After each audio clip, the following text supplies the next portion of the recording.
Alright. Sonic the Hedgehog changed the history of gaming. In 1991, the Blue Hedgehog debuted on the Sega Genesis. This would change the nature of the video game industry forever, as Nintendo had its rival at last. So, how is Sonic after 35 years? Well, it's interesting. After all, the blue blazer, or should I say the blue blazing hedgehog, really gave Mario a run for his shoes.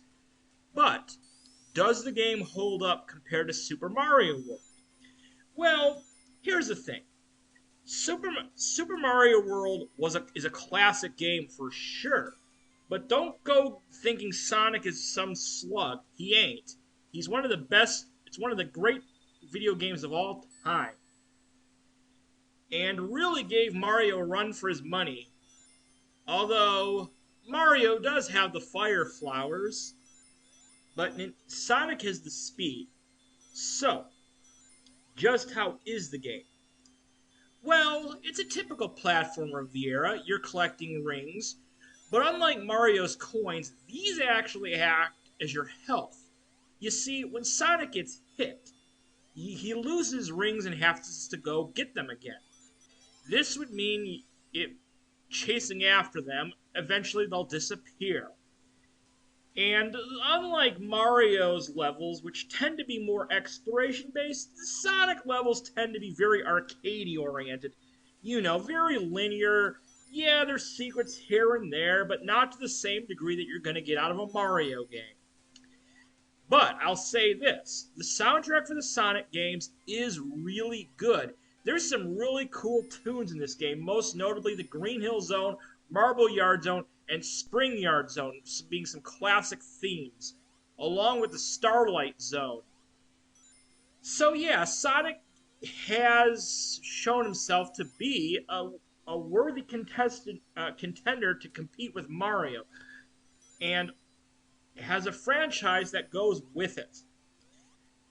So, how is the game today? Well, you know, I'm a big Super Mario fan. Now, don't get me wrong, if you watch this channel or know a lot of my videos, I do a lot of videos around Super Mario World. It's one of those games I grew up with, so of course I'm going to have some big nostalgic feels for Super Mario World. But of course I do have some with Sonic. This was a game that I did play back in the day as a kid. And the graphics are really nice, the music is great. Yeah, the levels don't have Mario's exploration and, more power-ups, for example. In fact, you only get really two power-ups in the whole game. Speed shoes and the invincibility, and the shield. Yeah, you get the shield, which basically acts as a barrier which allows you to take a hit without losing your rings. And the other thing also is the boss. Yes, it's Dr. Robotnik. He's turning cute little furry animals into robots. So it's up to Sonic to smash up his egg machine in usually the similar form. Yes, there's the ball and chains. There's one that shoots fire. There's one that pulls up platforms. But basically, it's the same kind of formula. Dr. Robotnik wouldn't change anything up really until the second game. But but Sonic did but Sonic does have a lot of things that went for him. He had several cartoons in the 90s, a song which is a whole other thing, merchandise, plushies, you know the deal. And the thriving fandom to this very day of dedicated Sonic fans, as this was not just a one and done game. No, no, no, no. There was a huge franchise that came out of this with many, many games. Some good, some bad, some ugly. But overall, Sonic does what Mario doesn't.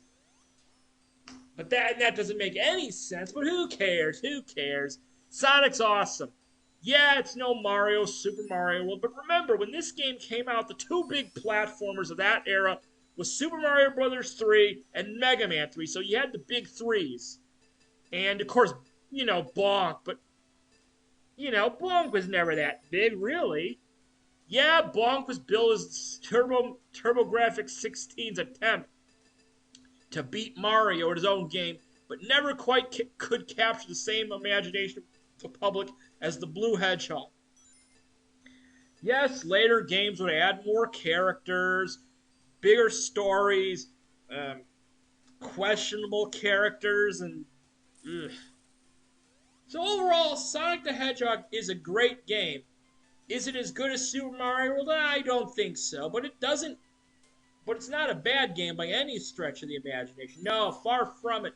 I would say Sonic the Hedgehog is one of those games that if I were to put this somewhere on a tier list, you know, I'd probably give this, an A minus.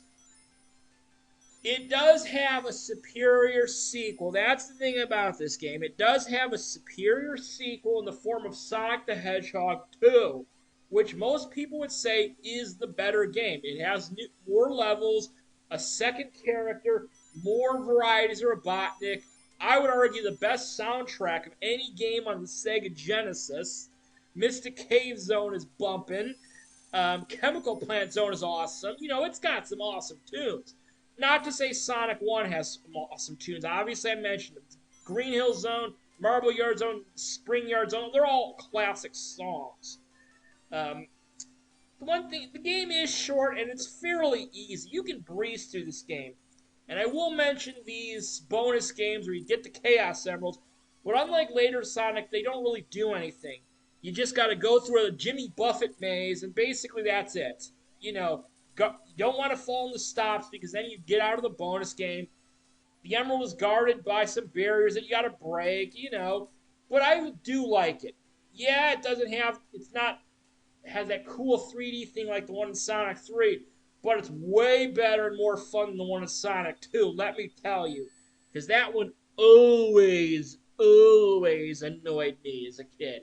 So, yeah, I would say Sonic the Hedgehog is a game that's held up pretty well. Its sequels on the later games are somewhat better, but that's not going to discount that Sonic is a great game that changed video game history in a way that Bonk and many other games couldn't. And I will say that this game spawned many imitators, and oh boy, did it spawn some bad imitators. Bubsy, Awesome Possum, games that, tried to be Sonic. And that's the thing. A lot of the mascot platformers, rather than copy Mario, took a lot from Sonic. Bubsy being a prime example of a game that, oh boy, did this game want to be Sonic. It wanted to be Sonic so bad. So did Awesome Possum. Two games that tried to be Sonic but couldn't get it right. They couldn't get the formula. They didn't have Mr. Krabs' special formula for those games. So overall, Sonic is a classic game. May not be the top of the top when it comes to platformers. It's no Super Mario World. It's no Sonic 2. It's no Super Mario World 2 Yoshi's Island. But it's a solid, solid platformer that's better than some other games of that era. Um, you know, there's a reason why nobody remembers Alex Kidd. Remember Alex Kidd? No? You know why. Now you know why.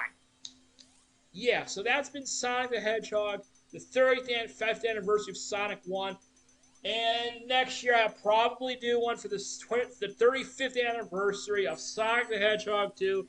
Because, oh boy, I got a lot to say about that game. Because it takes me back.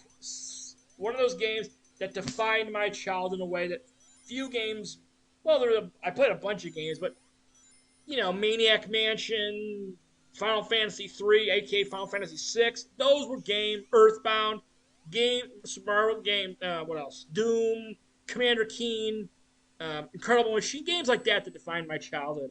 So, that's been a look at Sonic the Hedgehog, and I will see you again with more videos.